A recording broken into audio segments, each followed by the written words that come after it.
Hi everyone, আজকে তৈরি করব আম দিয়ে ছোট মাছ। কাঁচা আমের সময় আর আম দিয়ে মাছ খাবো না তা কখনো হয়?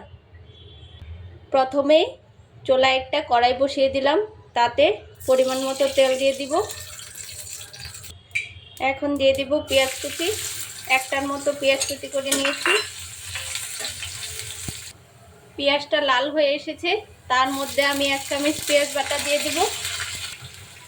পেঁয়াজ বাটাটা ভাজা হয়ে গেছে। এখন আমি 1 চামচ হলুদ, 1 চামচ মরিচ আর 1 চামচ ধনিয়ার গুঁড়া দিয়ে দিব।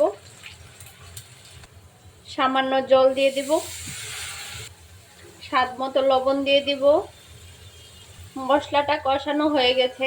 এই অবস্থায় আমি মাছ আর আম একসাথে দিয়ে দিব, দিয়ে মশলার সাথে কষিয়ে নিব।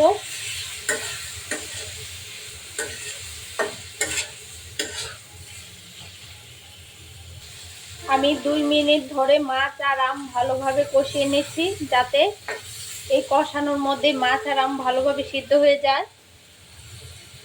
কষানো হয়ে গিয়েছে, এখন আমি ঝোলের জন্য সামান্য পরিমাণ জল দিয়ে দিব। 4টা চিরা কাঁচা লঙ্কা দিয়ে দিব। আমার রান্নাটা হয়ে গিয়েছে, চুলাটা বন্ধ করে দিয়েছি। এই গরমে এরকম একটি আইটেম রান্না করলে দেখবেন সবাই অনেক মজা করে খাবে। বাই।